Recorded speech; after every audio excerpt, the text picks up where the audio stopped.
I'm very conscious that there's a tapestry around me that I get used to. Like you're driving along and you remember when you were 9 that the windshield was covered with bugs. And if you were going in high summer along a highway, that you had to use the windshield wipers to scrape off that sea of bugs on the window. And now you drive along and you drive along and there's sort of a bug, no bug. And while no one wants a cluttered view or a dangerously cluttered window, there's something a little alarming about not having in place what had always been in place. Is something that has been perennial over.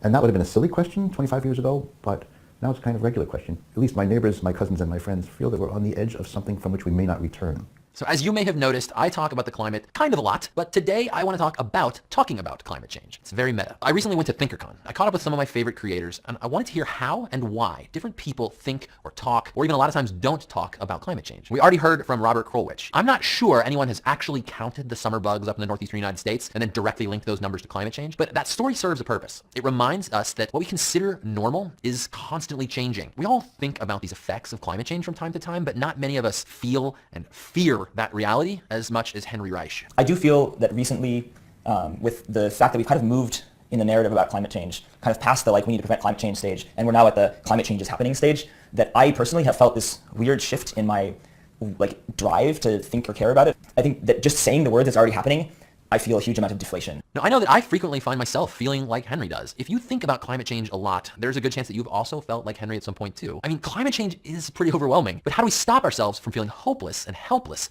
in the face of all of that? It can help to get involved in collective action. Now, that can be community projects or all the way up to national projects. It's a way to act and to have real impact while also reminding you that you're not alone. But what if you still care deeply, but you find it hard to talk about? I am surrounded by other science students and academics, and for some reason, we all know that we all agree that climate change is a human problem and that it is a big problem that we're going to have to solve, but for some reason it just doesn't come up into conversation. So I personally think that climate change is the biggest problem facing humanity and our species as a whole, but often it feels like such an abstract problem. And there are so many more immediate problems that we talk about, be those like personal relationships or struggles in work life. They seem to be more pressing. Climate change can seem like it's happening really far away in some other part of the world, but climate change is here now and is affecting our everyday lives. What you eat, your health, politics, climate's all over that, all the way up to big scary things like heat waves and hurricanes. I find myself personally talking about all these topics anyway. Every once in a while, I just make it a point to bring climate change into those conversations. But anyone who talks about climate change can tell you conversations like these don't always end up being constructive. And I think the thing that a lot of people don't realize is that when pushed about something that's difficult or hard or stressful, if we come at it head on, we are essentially forcing people into fight, flight, or freeze. I think climate change causes the freeze response. I think that's why a lot of people are apathetic to it in a way.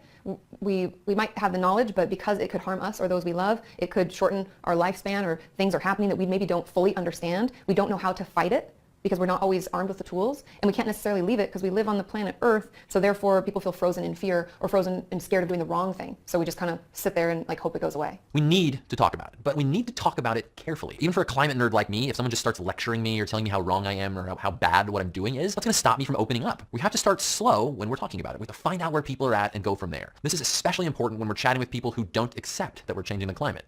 It's so often that, if anything, people become more entrenched in their views. And if people feel that their viewpoint is being threatened, they actually become more solid in their views. I grew up in West Virginia, and West Virginia is unique in that it is number one in the entire country when it comes to the fewest constituents that believe that global warming is happening. And so being from West Virginia has fundamentally shaped the way that I talk about climate change and about science to different people. Pride is a huge thing that I now consider, because in West Virginia, coal is so ingrained in our culture and who we are as West Virginians, and we see these environmentally friendly policies to not be friendly to us. And so I understand where that comes from, where the denial comes from. It's not that they don't understand the science, it's that they feel like they are protecting their identity. We don't need to agitate them, we don't need to fight them. We need to ask questions, we need to seek to understand, because if we come at them, then they're going to fight, they're going to flight. Or if we keep doing it, they might get into freeze. Emily and Katie's perspectives are awesome advice for whenever we're talking about climate change.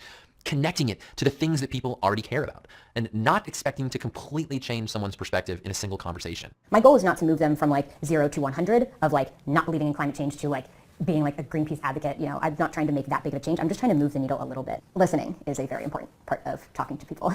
Being empathetic, being kind, knowing what they care about, and not trying to push your interests upon them, because that's not going to change anything. The reality is, and this is something I have to keep reminding myself of all the time, we're not helpless in the face of climate change. Every bit of carbon we put into the atmosphere matters. So any emissions we avoid matter just as much. Sure, it's a small bit, but it is a bit of global warming that we avoid. Climate change of a certain amount is already happening, but we're not locked into an even worse amount yet. And so I think the narrative really needs to be about what we still can change and not about what we've already done. After you've been beaten down, you need someone to pick you up and say, you know what, we can see it's terrible, so let's do something about it. In the words of David Attenborough, you've got to make people care about it before they're going to do anything about it. We're the first species to do this kind of explosion in population.